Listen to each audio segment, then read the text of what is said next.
ஜனநாயகனுடைய certificate இன்னைக்கு வந்துரும் அப்படிங்கிற ஒரு விஷயம் சொல்றாங்க. இன்னைக்கெல்லாம் வராது. வராது. நேத்து தான் பார்த்திருக்காங்க. ஓகே. இப்போ ஒரே விஷயம் தான் சொல்றேன். நீங்க ஊடகங்கள்லாம் சேர்ந்துக்கிட்டு இங்க பார்க்க விடாம பண்ணிட்டீங்க.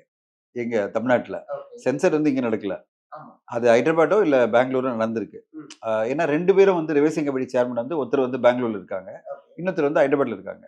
இப்போ இங்க மீடியாக்கெல்லாம் திருப்பி திருப்பி பேசி பேசி இது வந்து இங்க என்எஃப்டிசில இந்த 2 மணிக்கு நடக்க போகுது இல்லைன்னா 4 நடக்க போகுதுன்னு பேசி இங்க இருக்கிற சென்சர் மெம்பர்லாம் சொல்லிட்டாங்க நாங்க வரவே வரல. இந்த பக்கம் நாங்க வரவே இல்லை. ஓகே. சென்சருக்கே வரல நீங்க எங்காவது பண்ணீங்கன்னு சொல்லிட்டாங்க. ஓகே. இப்போ என்ன பண்ணிட்டாங்க சென்சர் போர்டு 2 சேர்மனும் கேட்டாங்க.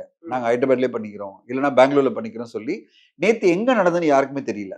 2 இடத்துல நடந்திருக்கு. ஏதோ ஒரு இடத்துல நடந்திருக்கு. அது ஹைதராபாடா பெங்களூரான்றது அபிஷியலா இன்னும் வரல. அந்த இடத்துல மெம்பர்ஸ் எல்லாம் வந்து படம் பார்த்துட்டாங்க. படம் பார்த்துட்டு அவங்களுடைய தயாரிப்பாளரும் போயிருக்காரு. ஆனா என்ன நடந்தது, கான்வர்சேஷன் என்ன, சர்டிபிகேட் என்ன எதுவுமே எனக்கு தெரியாது. ஆனா சர்டிபிகேட் வந்துரும். ஏன்னா டிஸ்கஷன் முடிஞ்சிருச்சு. ஏதோ கட்லிஸ்ட் கொடுத்துருப்பாங்கன்னு நினைக்கிறேன். அந்த கட்லிஸ்ட் எல்லாம் ஏற்கனவே கொடுத்த கட்லிஸ்டோட அவங்க என்ன கொடுத்துருப்பாங்கன்னு தெரியல. ஆனா முடிஞ்சிருச்சு. அவங்க ஸ்கிரீனிங் முடிஞ்சிருச்சு. இனிமே வந்து டிலே பண்ண மாட்டாங்க. என்னோட நம்பிக்கை என்னன்னா இனிமே அதை டிலே பண்ண மாட்டாங்க. அவங்க என்னன்னா எல்லா பாயிண்டும் முடிஞ்சிருச்சு. ஆனா படம் ரிலீஸ் பண்ண முடியாது. ஏன்னா மாடல் கோட் ஆஃப் கான்டாக்ட் வந்துருச்சு. இப்போ இனிமே இந்த படத்தை ரிலீஸ் பண்ண முடியாது. எக்ஸாக்ட்லி ஏப்ரல் 23 எலெக்ஷன் பிறகு இந்த படம் ரிலீஸ் ஆகலாம்.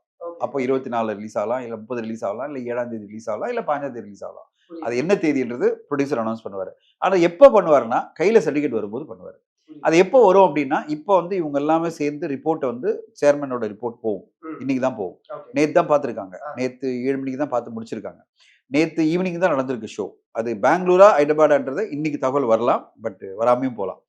ஏன்னா அவங்க அவ்வளோ கான்ஃபிடென்ஷியலாக அதை ஹேண்டில் பண்றாங்க. ஏன்னா இந்த விஷயத்துல வெளியில யாருக்கும் தெரியக்கூடாது. ஏன்னா திருப்பி திருப்பி இந்த ஊடகங்கள்லாம் சென்சார் நடக்குதுன்னு போட்ட உடனே இங்க இருக்கிற மெம்பர்லாம் பயப்பட ஆரம்பிச்சிட்டாங்க. ஐயோ இந்த பக்கம் போனா இந்த படம் பக்கமே போனா நம்மளுக்கு ஏதாவது கான்ட்ரவர்சி வரும்னு பயப்படுறாங்க. அதனால வெளியூர்ல நடந்த தொட்டு இப்ப யாருக்குமே தெரியல. இப்போ நாளைக்கு இப்போ இது போய் இன்னைக்கு ரிப்போர்ட் போன பிறகு நாளைக்கு சேர்மன் வந்து இவங்களுக்கு மெசேஜ் கொடுப்பாங்க. இந்த கட்லிஸ்ட் எல்லாம் நீங்க கண்டென்ட் டெலிவரி பண்ணுங்க. கட்லிஸ்டோட டெலிவரி பண்ணும். இவங்க டெலிவரி எப்போ நடக்கும்னா இப்போ நாளைக்கு இன்னும் 2 நாள்ல ஃப்ரைடே ஆயிடுது. அப்புறம் மண்டே மேல இவங்களுக்கு வந்து நெக்ஸ்ட் வீக்ல கண்டிப்பா சர்டிபிகேட் கிடைச்சிரும்ன்றது எனக்கு நம்பிக்கை. கண்டிப்பா நெக்ஸ்ட் வீக் கிடைச்சிரும்.